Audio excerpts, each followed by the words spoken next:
Before diving into this story, hit that like button, drop a comment below, and subscribe, because here, every story is a new emotion you won't want to miss. He had it all: money, status, a multi-million-dollar company. But then came a single phone call, and everything fell apart. Inside a sleek black BMW, rain lashes against the windows like the world itself is weeping. In the back seat sits Guilherme Vasconcelos, 42. A man built by power, now unraveling in silence.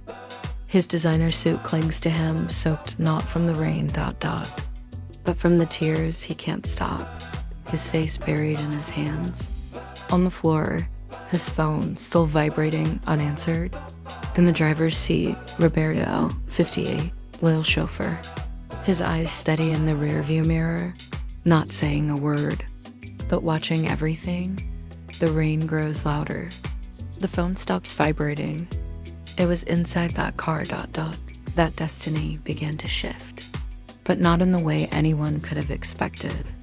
To the world, Guilherme Vasconcelos was a storm in a tailored suit, ruthless, sharp, untouchable. But beneath the surface, cracks had long begun to form. His power masked exhaustion, his arrogance a shield for a soul quietly sinking. On Roberto's first day, Guilherme barely spared him a glance, eyes glued to his phone. Still, the driver said calmly, "I like to know the right way, but if silence is your route, I can drive that too." Months passed. Their conversations were rare, but something unspoken began to grow between them. One cold morning, Roberto handed over a thermal cup, the CEO's name written neatly in blue ink. "Just how you like it, with cinnamon," he said, without expecting thanks. Guilherme raised an eyebrow, caught off guard. "You notice too much?" Roberto's smile didn't fade. "Sometimes. No one else bothers to." Then came a day unlike the others. A call that left Guilherme staring out the window, hollow and distant. Roberto didn't ask. He changed the route, driving through the city's edge, stopping at a quiet beach that kissed the fog. There, the car idled while the waves whispered. Guilherme didn't speak, didn't need to. Roberto simply said, "Sometimes silence heals faster than urgency." Guilherme sat silently in the back seat, rain still drumming against the glass. His gaze was fixed on the blurred world outside, voice barely a whisper when he spoke. "She's gone. The only person who ever truly saw me. My mother." Roberto swallowed hard, studying himself for what came next. He knew this moment had been coming for a long time. "I never told you this, but she talked about you all the time," Roberto said, voice soft but firm. "Mrs. Celia. She used to come by the building now and then. I was told not to let her up, but she left notes. One day I asked if I could keep one." From his jacket, he pulled a yellowed piece of paper, worn by time. Handing it over, he watched Guilherme's fingers tremble as he unfolded it. The note read, "If he's too serious, tell him he was born to love. The world may be crazy, but he has light." He just forgot. Guilherme's eyes flickered over the words like they were a secret map, something that might lead him back to himself. The rain outside softened, as if nature held its breath along with him. Without another word, Guilherme stepped out into the rain. The cold droplets hit his face as he lifted his head to the gray sky. Tears streamed down his cheeks, but this time they weren't of despair. They were a release, a slow unraveling of the walls he built around his heart. The man who seemed invincible was breaking open, piece by piece. Roberto followed silently, giving him space but never straying far. They arrived at a modest building, the old school where Mrs. Celia had taught for years. Guilherme's footsteps slowed as memories flooded back, mingling with the fresh rain. Roberto opened the car's glove compartment and pulled out a small stack of faded photos. "She left these here? Like she knew you'd need them one day." The pictures showed a younger Mrs. Celia with smiling children, vibrant and full of life. One photo caught Guilherme's attention, a picture of a woman with kind eyes standing beside his mother. Roberto explained, "That's Lavra. She's the school principal now. She was one of Mrs. Celia's best students." Something in Gilherme stirred, a faint hope. When they met Lara, the connection was immediate and gentle. Her warmth felt like a balm on his wounded spirit, and her eyes held stories he wanted to hear. Over cups of coffee and long talks, she shared memories of his mother, painting a picture of a woman who had believed fiercely in love and second chances. Gilherme found himself visiting the school more often, drawn by a pull he didn't fully understand. With Laura's encouragement, he began investing in the school, restoring classrooms and opening new programs. It was his way of honoring the mother he'd lost and the man he wanted to become.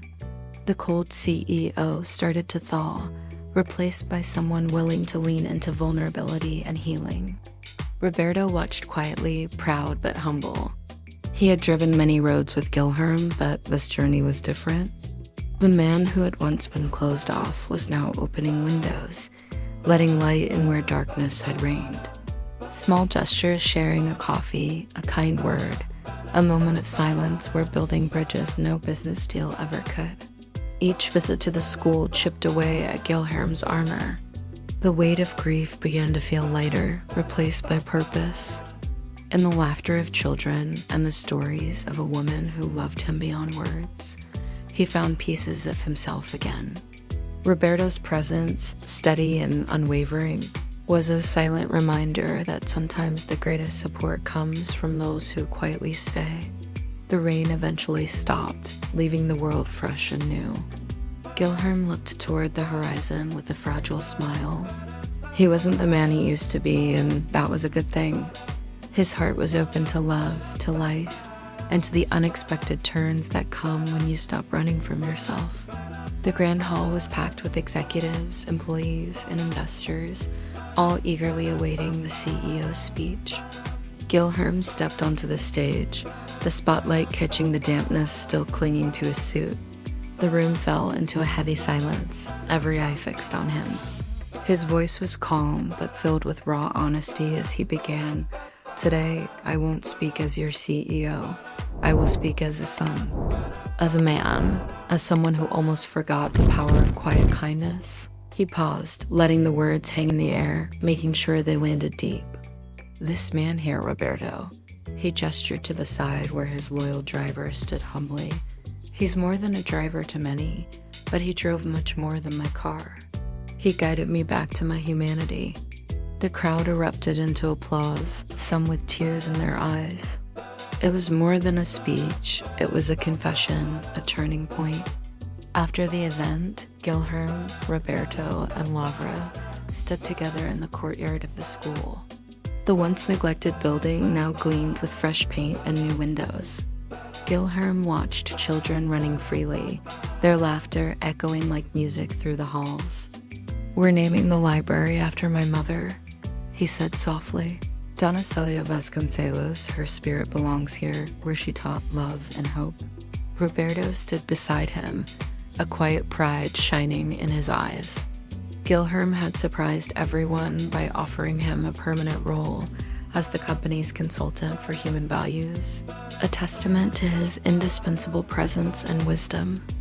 "You've taught me more than any boardroom ever could," Gilherme admitted. The gesture was more than a promotion. It was recognition of true leadership rooted in empathy.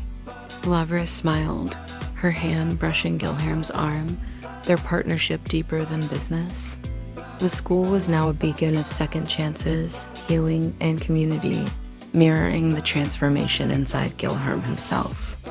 They shared a look, silent but filled with hope for the future.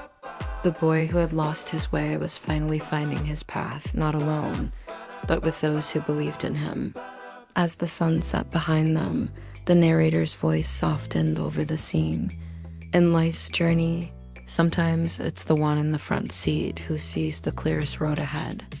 And sometimes the one who listens in silence quietly saves the day. The story closed on a note of gentle truth, reminding us that empathy is the true engine that drives us all forward. How often do we overlook the Robertos in our lives, the quiet souls who move silently in the background, unnoticed but indispensable?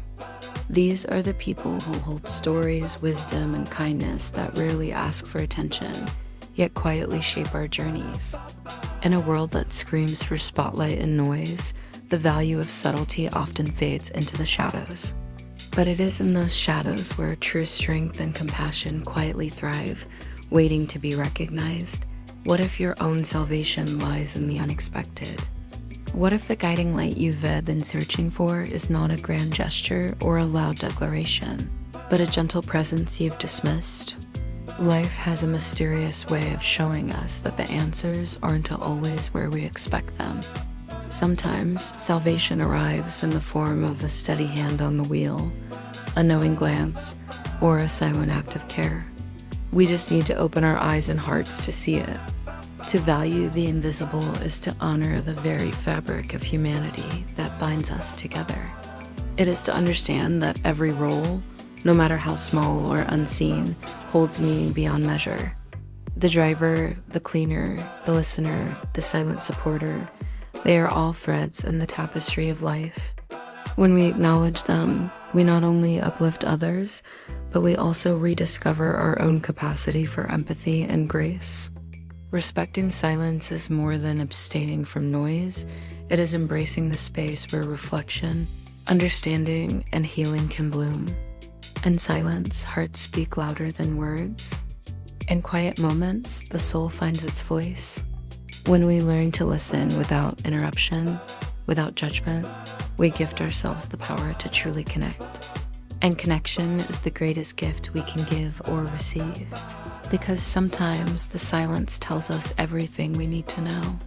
It carries the weight of unspoken truths, the tenderness of hidden emotions, and the strength of enduring loyalty.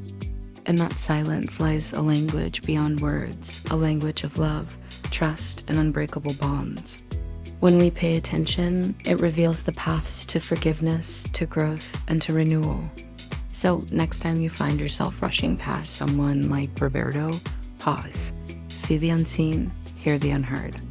Your life might just change in ways you never imagined. And who knows? You might become someone's silent hero too, staring them back from the edge with nothing but your presence and your heart. If this story touched you, don't forget to like, share, and subscribe for more tales that stir the soul and remind us what truly matters.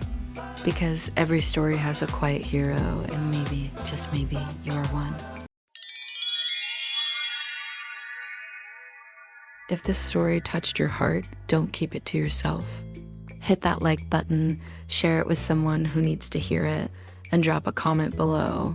Your words might inspire the next story. And hey, if you felt something real today, consider subscribing. We're building a community where stories heal, connect, and change lives. One video at a time.